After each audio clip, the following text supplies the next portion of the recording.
Today we continue to listen Silavanta Sutta.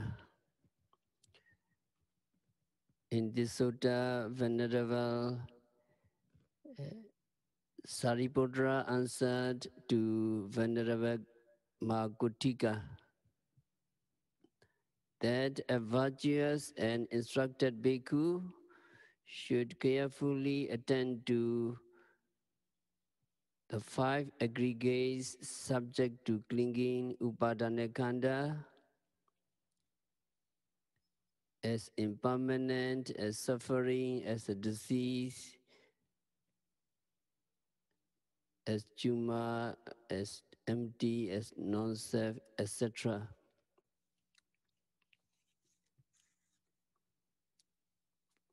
We are composed of 5 aggregates: Rupakanda, aggregates of metta; Vedanakanda, aggregates of feeling; Sinyakanda, aggregates of perception; Sankarakanda, aggregates of mental formations and aggregates of consciousness, Vijnanakanda.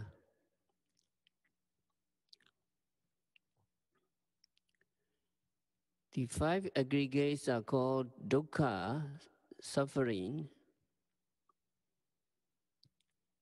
because they are continuously oppressed by rise and fall. Continuously oppressed by rise and fall, upadavaya padipilanadaya.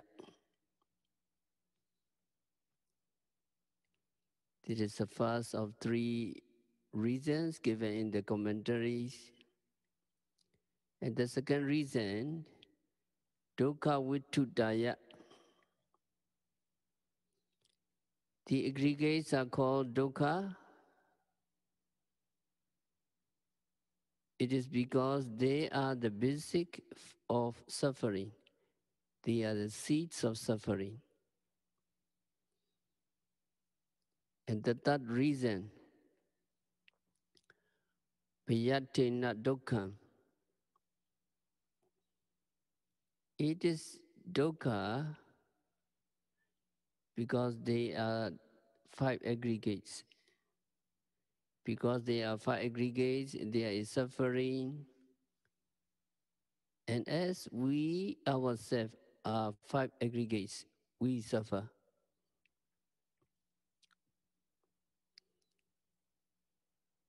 We suffer a lot because of the 5 aggregates.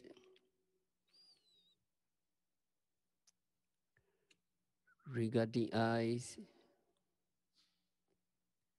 seeing, we see something we don't want to see, undesirable object, and we suffer. Hearing, ear sensitivity, we hear something we don't want to hear, and there is suffering.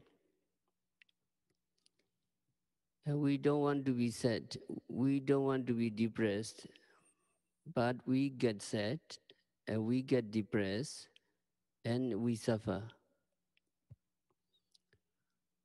Because of these 5 aggregates, we have to endure all of these suffering. If there were no 5 aggregates, there would be no suffering. But because we are 5 aggregates, there will be aging, sickness, and death, and so we suffer a lot. We encounter all of these miseries simply because of the 5 aggregates. So they are called dukkha. They are suffering because they are the basic, they are the root of suffering. In this sense, the 5 aggregates of clinging are also called dukkha.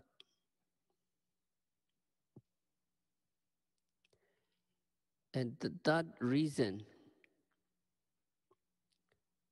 Payatina Dukkam, is that they are called dukkha because they are fearsome, they are fearful, they are dreadful.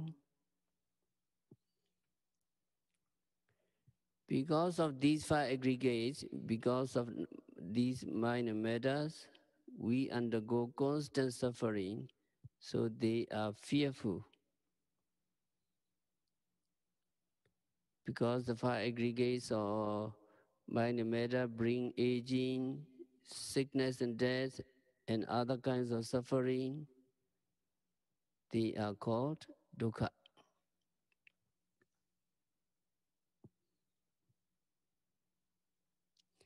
So why we practice meditation? We practice meditation in order to see and understand that the five aggregates are suffering.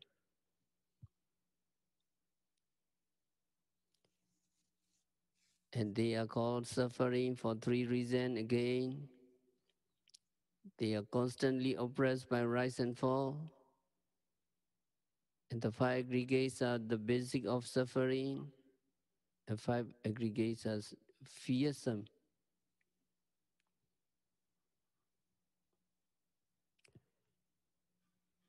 So the meaning is suffering.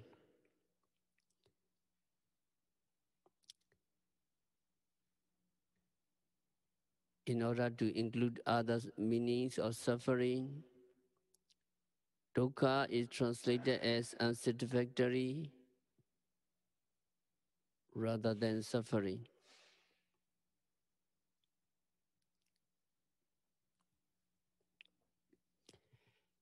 Anything that is impermanent is unsatisfactory. We want things to be permanent. We want five aggregates to be permanent. We want ourselves to be permanent, and we want to live permanently, but we will not get what we want. And because there is no satisfaction with these five aggregates, they are unsatisfactory.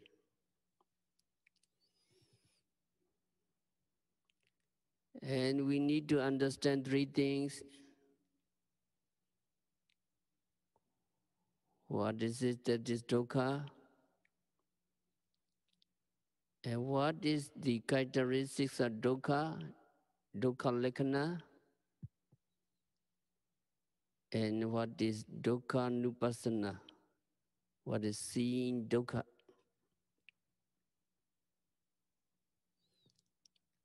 What is dukkha?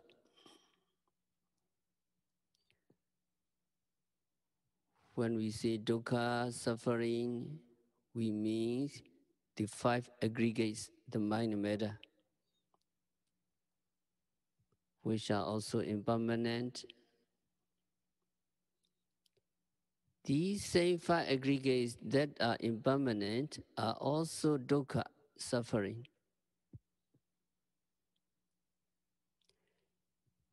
And what is the characteristics of dukkha? What is the mark or signs of being dukkha?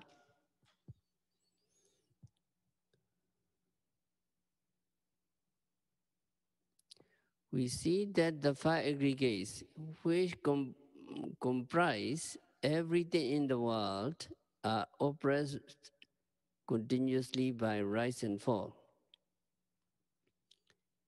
So the characteristics of dukkha is this constant oppression by rise and fall, which is continuous and never stops. There is not a single moment in our lives when we are not oppressed by rise and fall. Rise and fall continuously.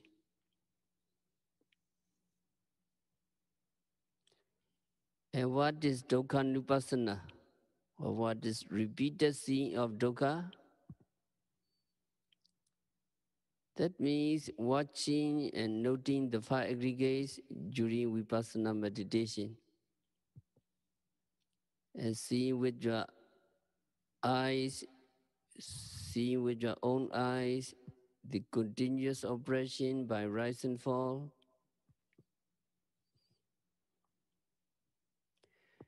Dukkhanupassana is the understanding or knowledge yogi get from this observation of the five aggregates. Only when yogi observe the five aggregates and see them continuously oppressed by rise and fall,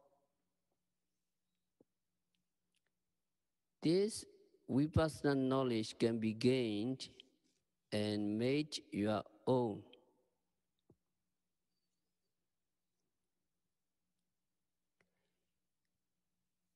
This knowledge or this understanding that the five aggregates are dukkha can only be attained when you are actively engaged in practicing vipassana meditation.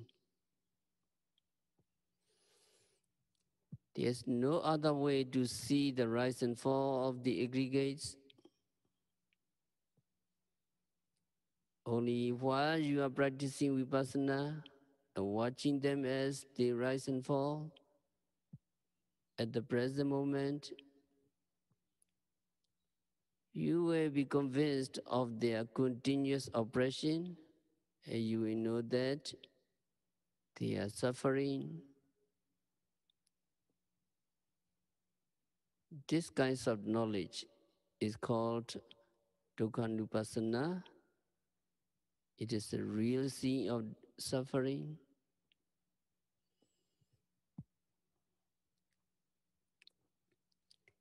And the Venerable Sariputra said that a virtuous and instructed bhikkhu should carefully attend to the five aggregates subject to clinging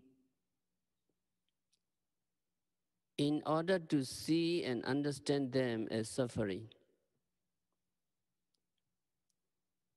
This means that a bhikkhu yogi must practice vipassana meditation.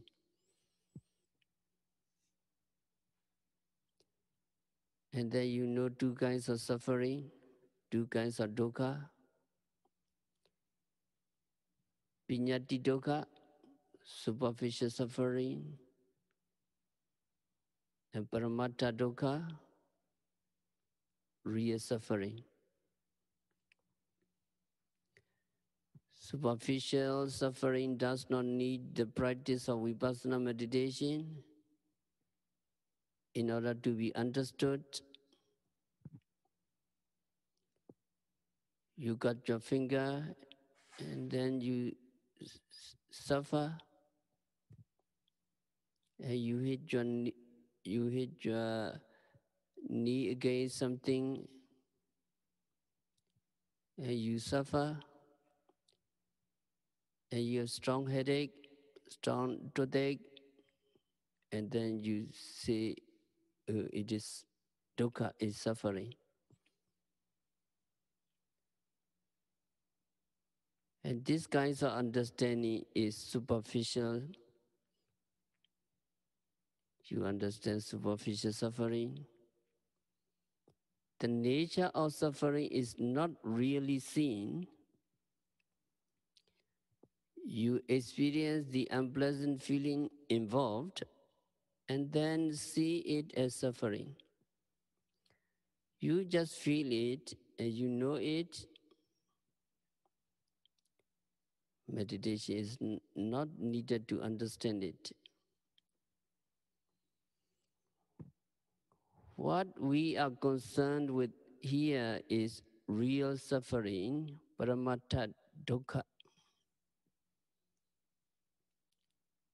The commentary say that we must understand three things: what is dukkha, what is the characteristics of dukkha, and what is dukkhanupassana, the seeing of suffering.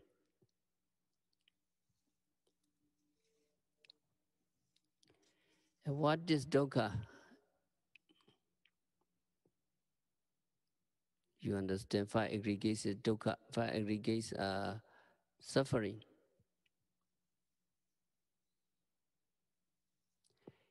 Five aggregates are called suffering. When we say suffering, we mean both the five aggregates, and the five aggregates are clinging. So it includes all of them. And then what is characteristics of suffering? Characteristics of dukkha? You must understand the meaning of the word dukkha correctly. Normally, it means suffering, unpleasant feeling, but its meaning goes deeper than that. You must understand it according to the words of the Buddha. Yadanichan tandokham. Yadanichan tandokham. Whatever is impermanent is dukkha.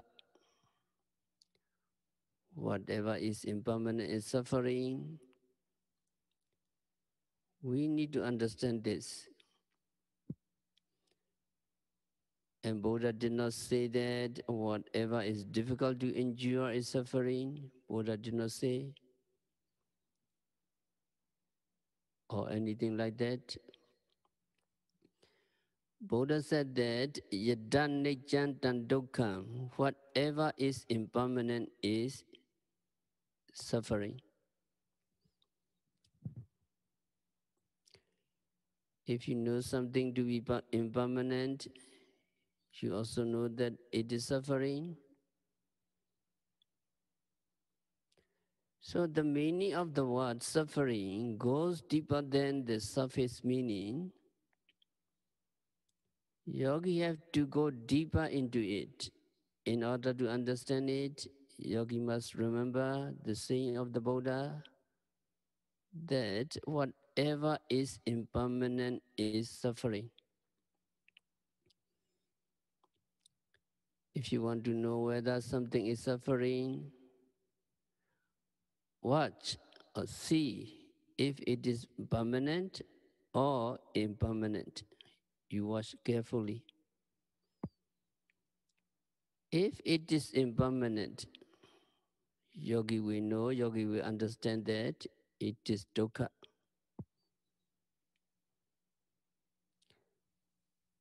You simply say it is dukkha.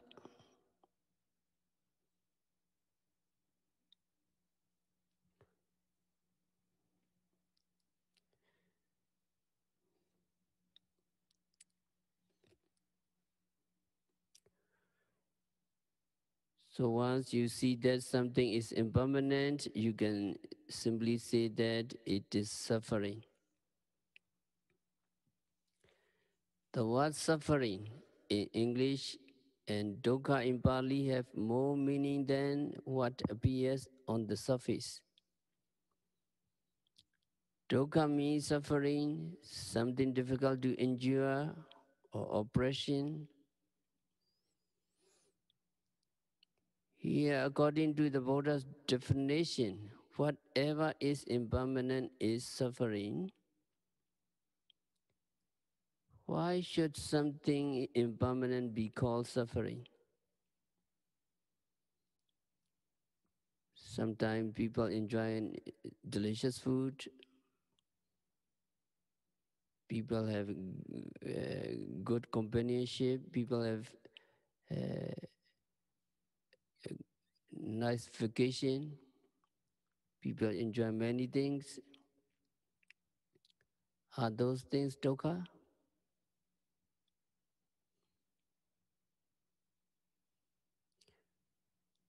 According to the Buddha, indeed,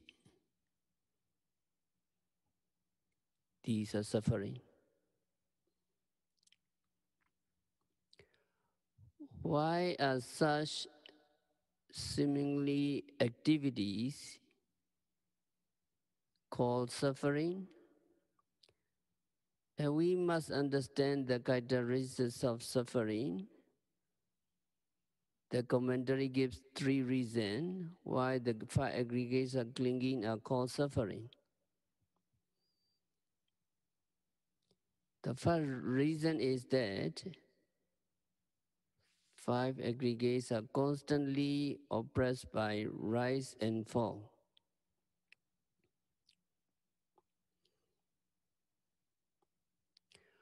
We must keep firmly in mind that constant oppression by rise and fall is the characteristics of dukkha.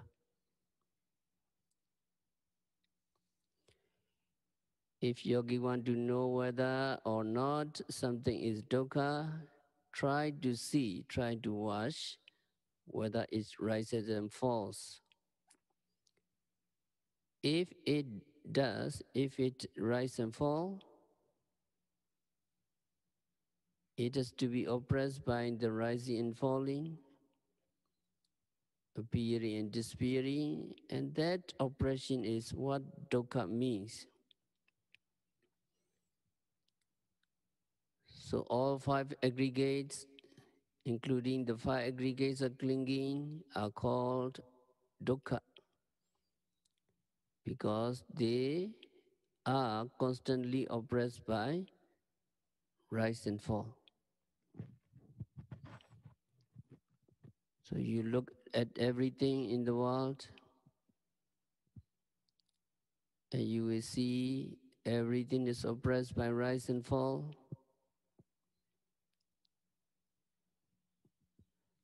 And you will see that rise and fall are also constantly oppressed by rise and fall.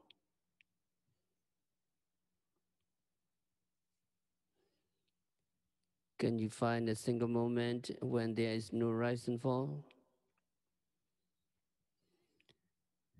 Can you find a single moment when the process of rise and fall stops?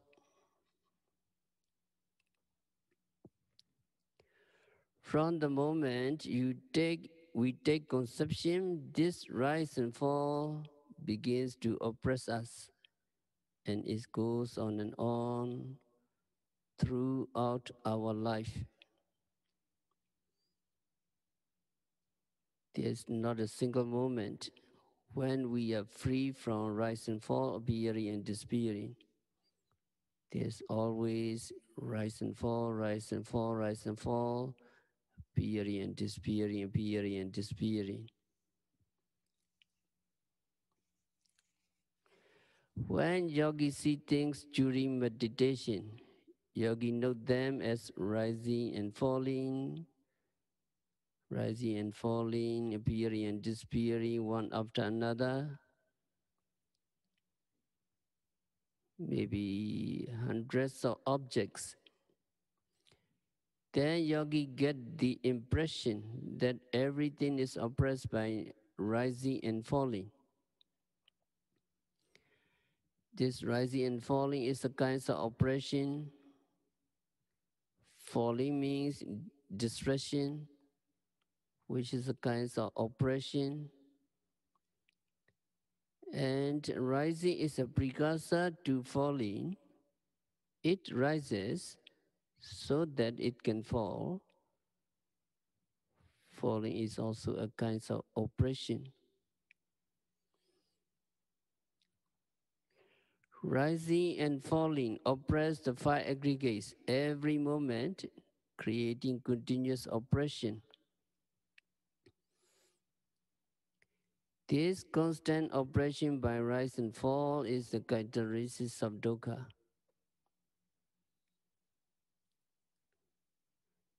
If yogi can understand dukkha in this way, yogi can accept the fact that enjoying delicious food is dukkha. Whatever beings are enjoying is dukkha because there is nothing that is not dukkha. And yogi can accept the teaching of the Buddha that the five aggregates of clinging are suffering.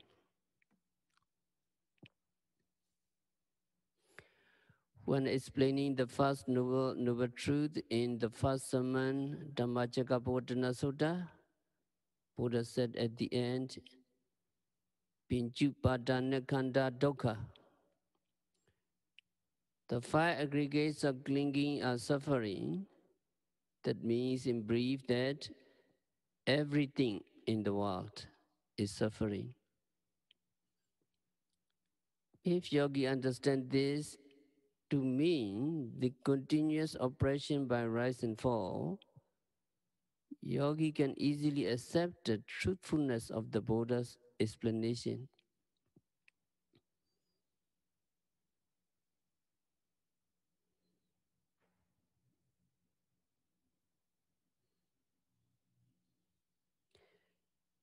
If you don't understand it, you may want to argue about the teaching of the Buddhas and talk about some kinds of happiness, enjoyment, and so forth.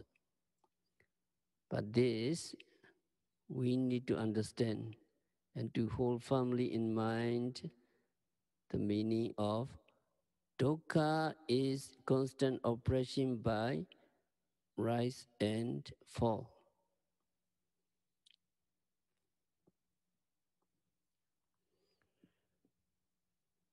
So now we go to another way of understanding the five aggregates of clinging in terms of the 11 aspects listed in the Silavanta Sutta. And the Venerable Sariputta said that a bhikkhu is virtuous and instructed, should attend to the five aggregates of clinging as impermanent. This means that the bhikkhu must practice meditation so that he see the five aggregates of clinging as impermanent. Then he must see them as suffering. And then he must see them as roga. He must see the five aggregates as disease. The bhikkhu who is virtuous and instructed must see the five aggregates of clinging as a chronic disease. A person who has a chronic disease, such as diabetes, asthma, or high blood pressure, is not free. He cannot eat what he likes, but he must take medicine and avoid eating food that would aggravate his condition. He must always be careful.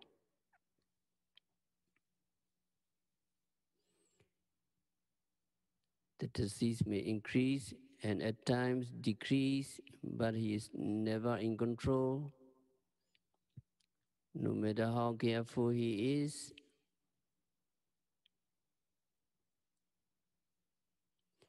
he careful his lifestyle, the disease is stay there. However much attention and care is given to a chronic disease, it is never cured.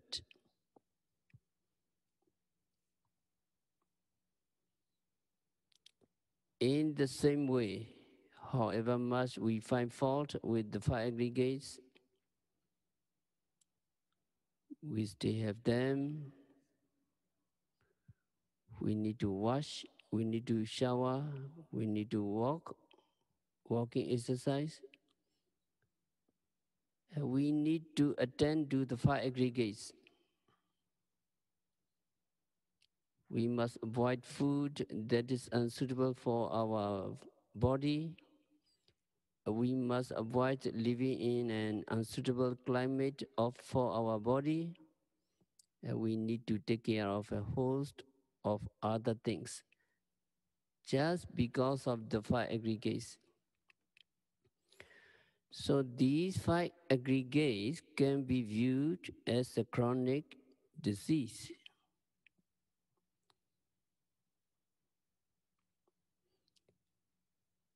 And the bhikkhu is virtuous and instructed also must see the five aggregates are clinging as a juma or so.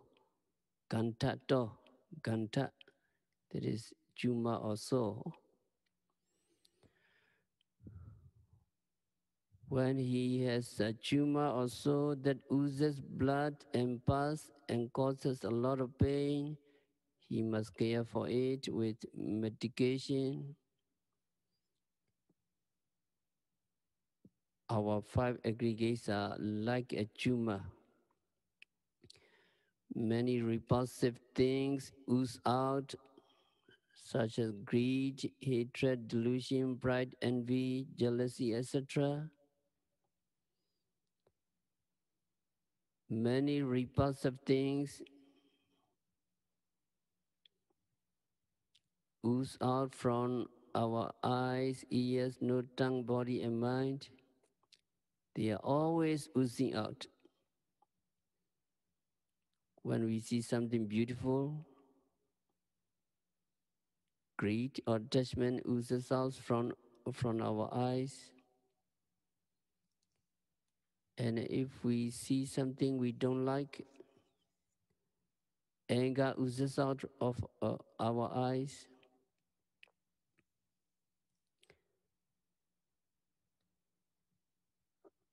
Because these things are always oozing out of the five aggregates, they are like tumors or so. Another way is the bhikkhu must also see the five aggregates are clinging as a dat, sanlat do, sanlat, dat. When a dat penetrates the body, it causes sharp pain whenever you touch the spot. In the same way, the five aggregates give us suffering of different kinds. Because we have eyes, we have to suffer the objects we don't want to see. Because we have ears, we have to suffer the sounds we don't want to hear. They are like darts in our flesh. Once a dart gets into the flesh, it is not easily removed. So the five aggregates are to be viewed as a dart causing suffering, and the aggregates are clinging are to be seen as misery.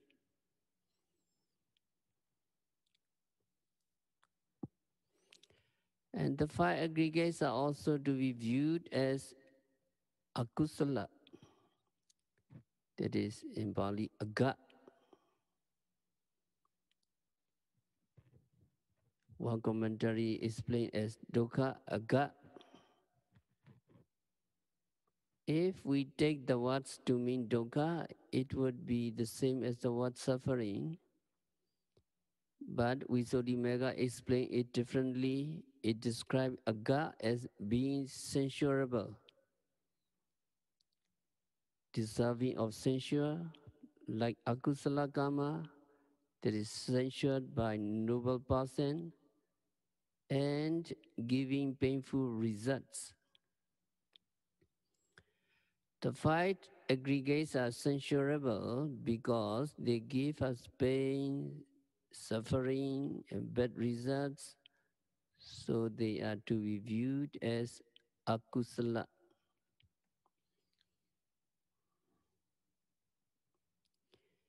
And then another thing is abadato.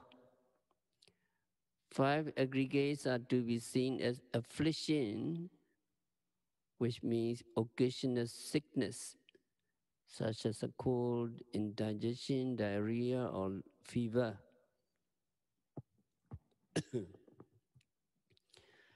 When we are sick for a few days and unable to eat or to do what we like, we suffer because of this affliction. Even though it is an occasional sickness, it can afflict us with suffering. In the same way, the five aggregates are like occasional sickness, abada. Since we are composed of the five aggregates, we cannot do what we like.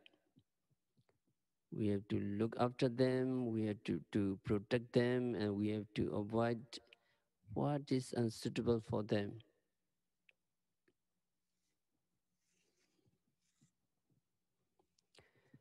So yogi is instructed to see the five aggregates of clinging as affliction or occasional sickness.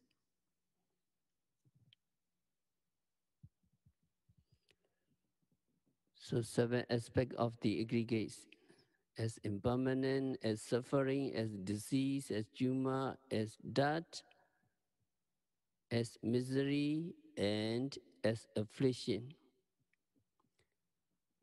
All of these seven are aspects of being dukkha. So the five aggregates can be seen as dukkha, or in terms of these seven individual aspects. In seeing the five aggregates as a disease, as a tumor, and so on,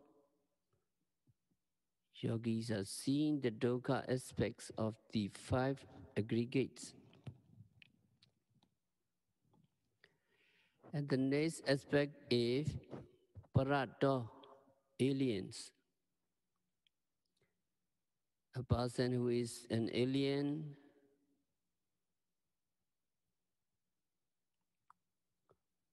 or outsider is not in our power, not under our control, because he owes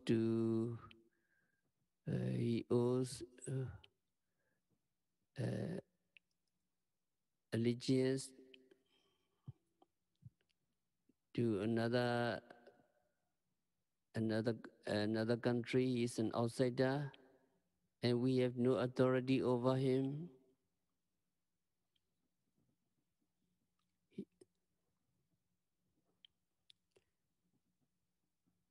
When the person is our family members,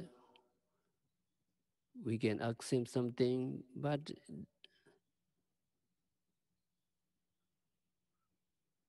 five aggregates are alien, outsider. So five aggregates, we refer to five aggregates as aliens. Five aggregates must be regarded as alien, outsider, not belonging to us. It's something we cannot control. The alien aspect belongs to anatta, non-self. So the teaching of anatta is the most distinctive feature of the Buddha's teaching. It is the most difficult to understand, the most misunderstood, the most misinterpreted of his teaching. Buddha appeared at a time when the most people strongly believed in the existence of an inborn entity called Atta. Almost all other faiths believe in one kind of Atta or another. But the Buddha appeared and he taught that there is no Atta, no self. They are only the five aggregates. They are only the Namarupa, mind and matter. These five aggregates are not Atta, not self. In order to understand Anatta, we first need to understand Atta, which in the time of the Buddha was seen as different things, as a master, as one who lives somewhere permanently, as an active person, and as one who fully experiences both joy and suffering. According to the views, according to these views, there is also something called an atta residing in one's body, and this atta is a master. It is a master of itself, and it is master of the body.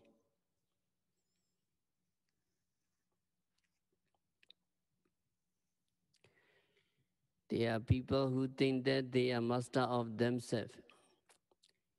They do what they want to do, they say what they want to say, they eat what they want to eat, and they go where they want to go.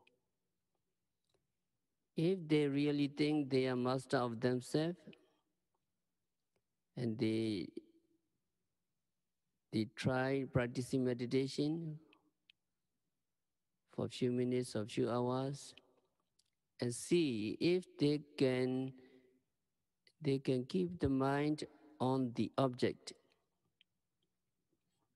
then they would really see if they are master of themselves. Their minds will wander quite often and not stay where their owners want to stay. Faced by the five aggregates, there is this helplessness in us.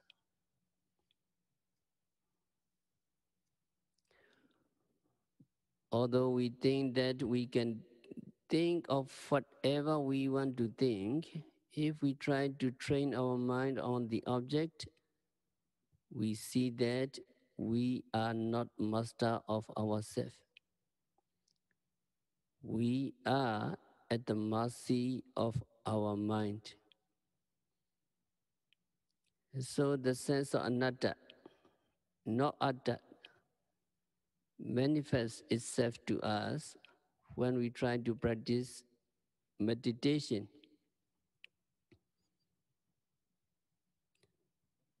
Then we know with certainty that we are not master of ourselves. Actually, there is nothing that is master of the body. And there are people who stating that there is something called an atta living in the body.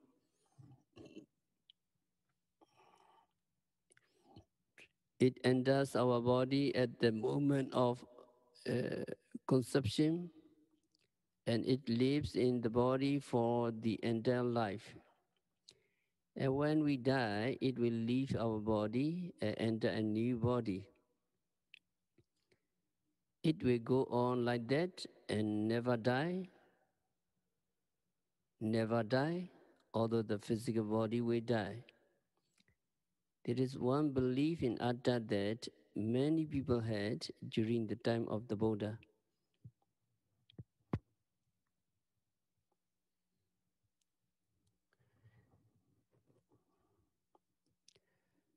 Some people say that there is soul or Atta, and that when we die, it will leave out of uh, our mouth or nose.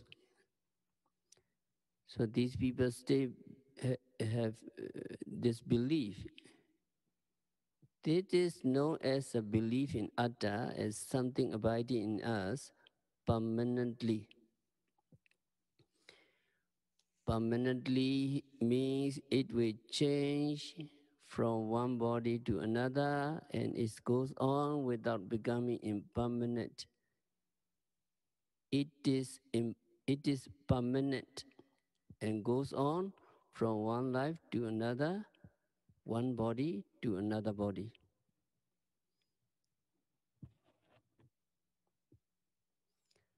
So only the physical body deteriorates and dies.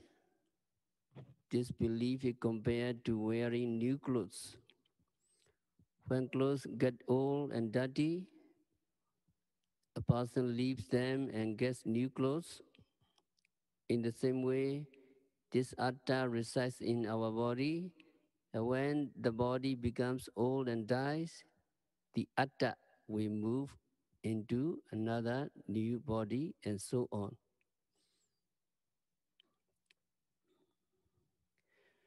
There are also people who believe there is an atta, and this atta does everything we do. When we do something, it is not we who do the actions, but the atta. Whatever we do is actually an action of atta. This is one view of atta. There's another view that it is atta that experience. It is atta that enjoys or suffer. When we enjoy something, it is not we who enjoy, but the atta that enjoys. And when we suffer, it is the atta that suffers. Whenever we experience anything, it is the atta self that experience, not we. For those people who believe in this way, atta self is very real. And Buddha rejected all of these theories, and in his second sermon, Anatta Lakkhana Sutta, and later discourses, Buddha taught that body is not atta, feeling is not atta, and so on.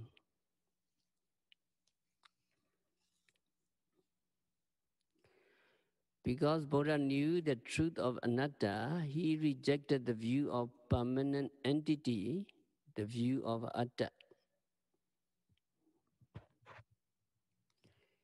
It is important that we see the anatta nature of the aggregates of clinging.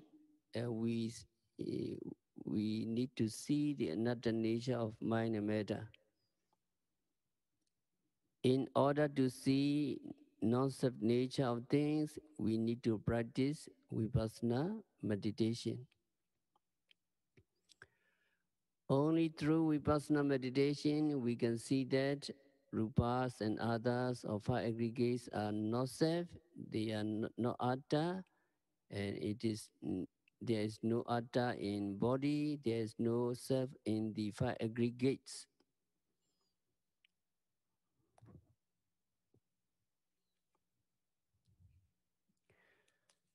So to see the anatta, we practice meditation. We can discover the uncontrollable nature of the aggregates. We want to sit comfortably.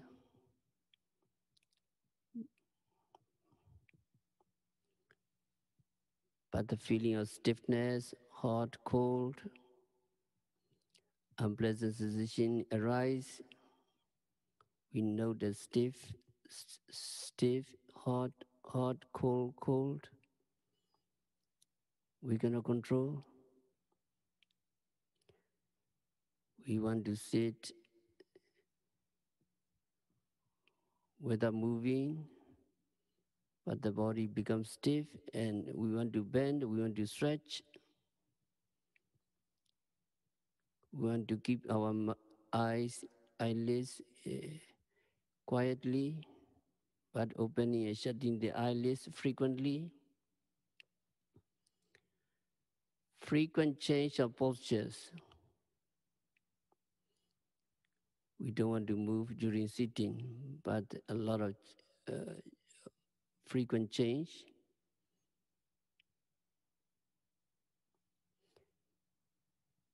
And sitting very quietly, but the five aggregates problem have to answer nature call.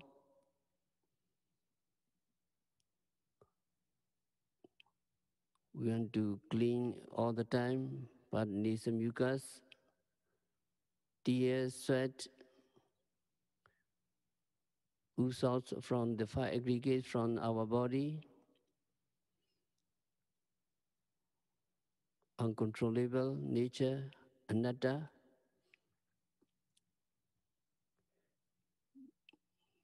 The head become dizzy.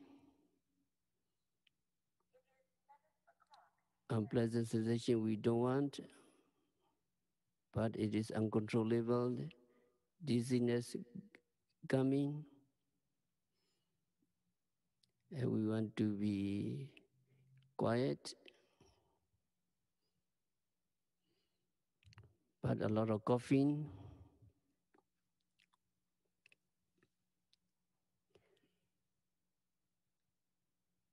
And it is not possible to manage so as not as to let unwholesome mental state to arise and to let only wholesome mental state to appear.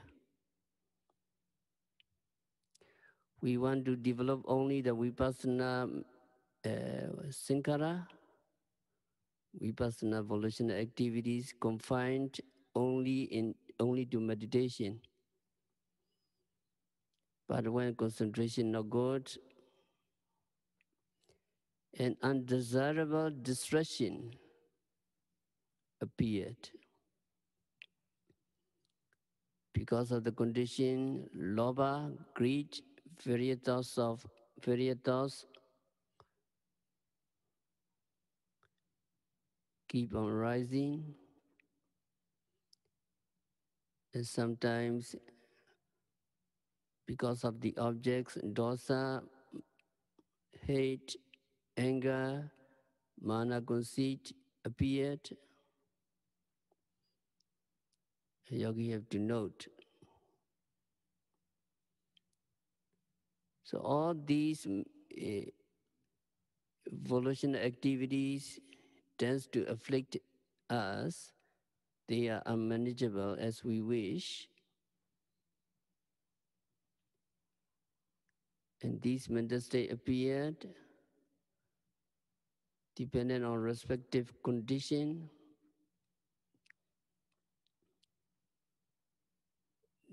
These unwholesome mental states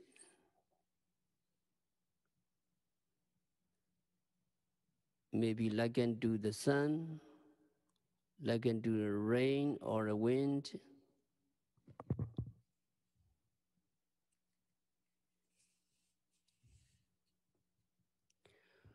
We have nothing with the rain,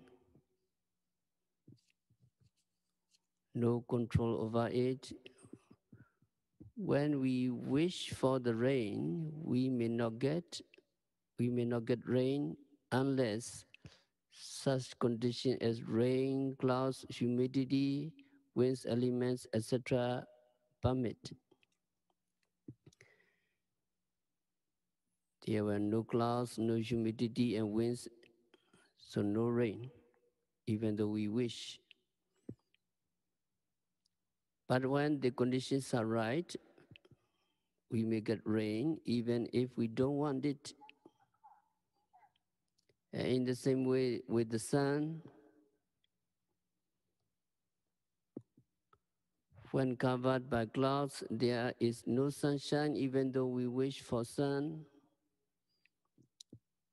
In the absence of the covering clouds, the sun shines brightly whether we want it or not. And the wind blows only when the atmospheric conditions are right. When conditions are not favorable, there is no wind, however much we wish for it.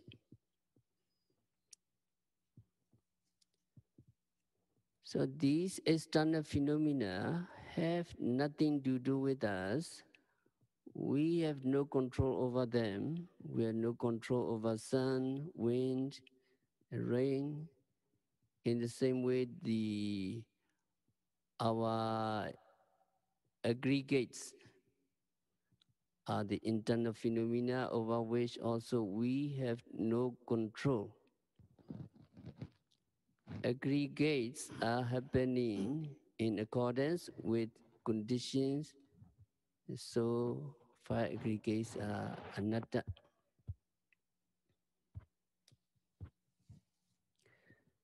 So when we practice meditation,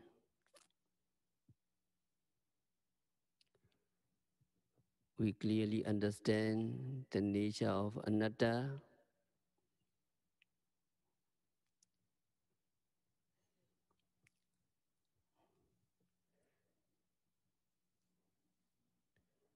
So when we practice vipassana, we watch mind and metta, thoughts, emotion, the breath, and the movements of the abdomen, and so on.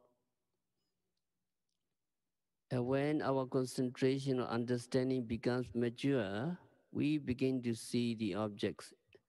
We begin to see mind and metta or the five aggregates clearly.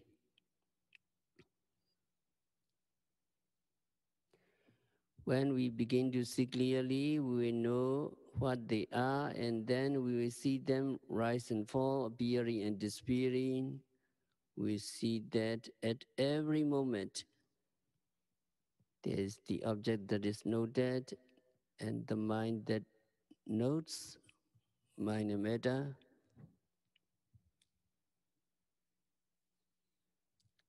We can find only two things at every moment of meditation.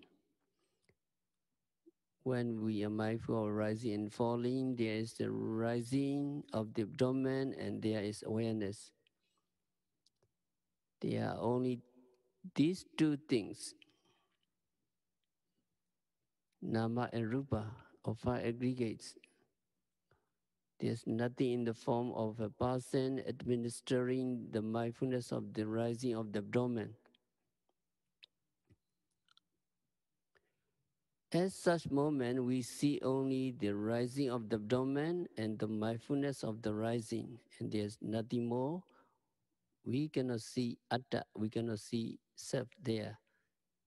Namarupa or five aggregates, just momentary appearing and disappearing. Only when yogis see through vipassana meditation that there is no self, there is no permanent entity involved in seeing, hearing, and so on. Yogis see the true nature of anatta correctly. Anatta nature can be seen only through the practice of vipassana meditation. So when yogi practice meditation, yogi will come to see that there is no master, there is no such thing as a permanent abider, there is no such thing as a doer, there is no such thing as an experiencer.